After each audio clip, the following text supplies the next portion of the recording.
kalau anaknya sudah duduk, jadi diposisikan seperti ini, selurus dengan payudara si ibu, ya. Kemudian posisi puting pada mulut di bagian yang tidak bercela. Jadi teman-teman, kalau misalnya anaknya celah bibirnya di bagian sini, berarti puting dimasukkan di bagian sini, ya. Jadi jangan masukkan di bagian yang ada celahnya. Jadi itu menentukan di posisi mana puting ibunya dimasukkan.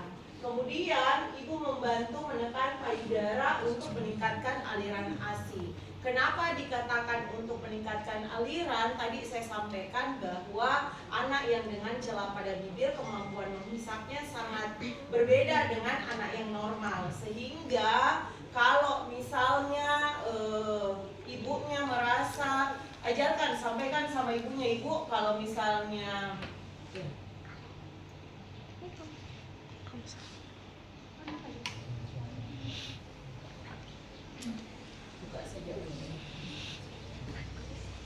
sama ibunya, ibu kalau misalnya ibu rasa hisapannya sangat kecil ataukah sangat lemah, silahkan ibu bantu dengan menekan payudara, membantu aliran ASI.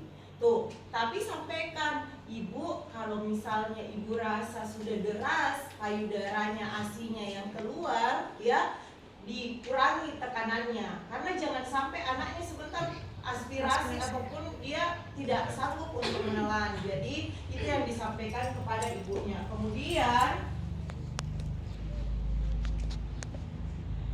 setelah selesai pemberian ASI di kanan dan kiri payudara ibu, yang dilakukan adalah menyendawakan.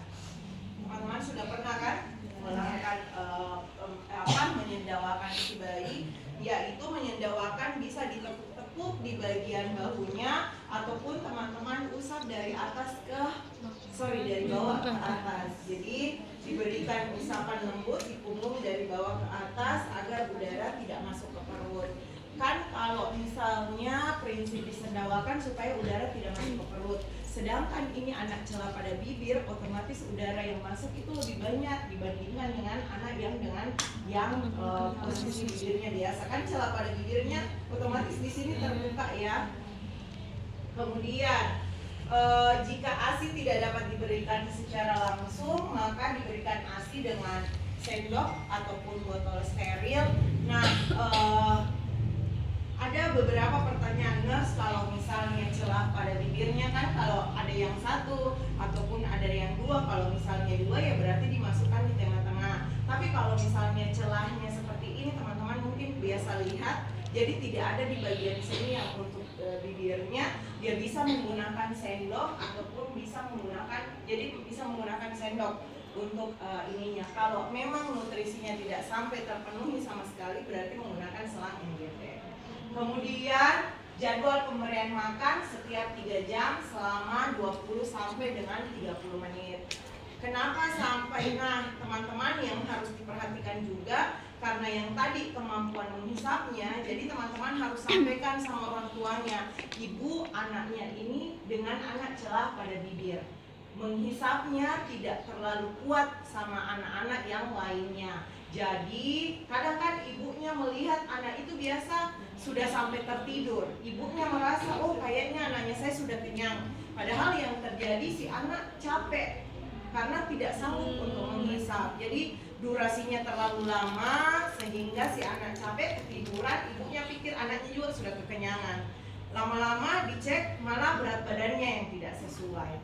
Itu. Kemudian langkah selanjutnya dokumentasikan prosedur dan dilakukan respon pasien. Sekarang dimulai dulu dari langkah yang pertama. Apa yang dilakukan? Membersihkan payudara. Identifikasi pasien dengan dua. Apakah namanya, kemudian tanggal lahirnya, dan yang terakhir adalah nomor rekam medisnya. Kemudian selanjutnya, padahal dia baru masuk ya di bagian sini tadi kan. Kemudian yang selanjutnya, tapi kan itu sekarang. Kemudian yang selanjutnya apa? menjelaskan prosedur. Jadi jelaskan sama ibunya, assalamualaikum Bu, perkenalkan misalnya saya Ita, mahasiswa profesi nurse dari UNG. Hari ini saya akan mengajarkan ibu bagaimana cara pemberian ASI dengan anak yang mengalami celah pada bibir. Mengingat nutrisi pada anak ini sangat penting karena itu yang dibutuhkan ataukah salah satu syarat untuk melakukan operasi nantinya. Nah, selanjutnya setelah itu kalau misalnya dia menyusui secara langsung, semua alat sudah dipersiapkan. Kalau menyusui secara langsung, anjurkan kepada ibunya, ibu dibersihkan dulu bagian dadanya, ya, dibersihkan dulu bagian dadanya. Setelah dibersihkan bagian dadanya, mengambil posisi anak, misalnya ini ya, anggap ini dada ibunya sudah terbuka. Nah, kalau misalnya posisinya sudah seperti ini, berarti anak diposisikan berapa derajat? 35 sampai 45. Ya, 30 sampai 45 derajat Celcius. Nah, jadi posisinya seperti ini, kemudian silahkan memasukkan bagian payudara di bagian yang tidak ada celah. Jadi kalau misalnya bibirnya celahnya di sebelah sini, berarti silahkan diarahkan payudara ibu di bagian yang tidak ada celahnya. Ya, oke sampai situ? Ya. Setelah masuk, apa yang dilakukan? Ditekan. Ya, ditekan payudara ibunya untuk membantu aliran ASI biar lebih deras. Tapi kalau misalnya teman-teman lihat payudara ibunya ASI-nya merembes banyak, berarti tidak perlu disampaikan saja ibu pelan-pelan saja penekanannya, ya. Jadi itu. Jadi silakan dimasukkan, kemudian ditekan untuk membantu aliran ASI. Setelah itu kalau misalnya ibunya merasa anaknya agak kuat untuk menyusu, dikurangi saja tekanannya. Kemudian kalau misalnya ibunya rasa yang payudara sebelah kanannya misalnya sudah kosong, silahkan dipindahkan di bagian sebelah kirinya. Prinsipnya sama, yang untuk memasukkan payudara dimasukkan di bagian yang tidak ada celah bibir. Oke. Nah, sama ditekan untuk membantu aliran ASI. Kalau misalnya sudah lancar, dikurangi tekanannya.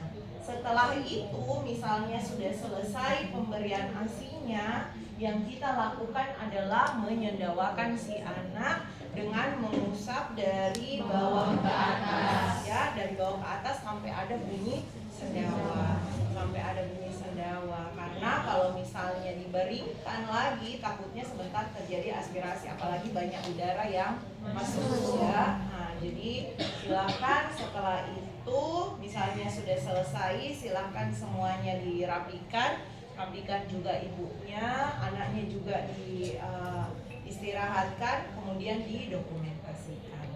Oke, sampai sini ada pertanyaan terkait dengan pemberian ASI pada anak dengan trisomia. Secara tidak langsung berarti yang tadi menyiapkan apa? Dotnya. Menyiapkan dot. Jadi menyiapkan dot, kemudian posisi anak posisi yang lebih tinggi. Tapi kalau misalnya dia sudah duduk, otomatis diposisikan duduk saja. Nah, diposisikan duduk misalnya. Jadi pemberian ininya sebelumnya disterilkan, kemudian setelah disterilkan diberikan sesuai dengan takaran yang sudah dianjurkan.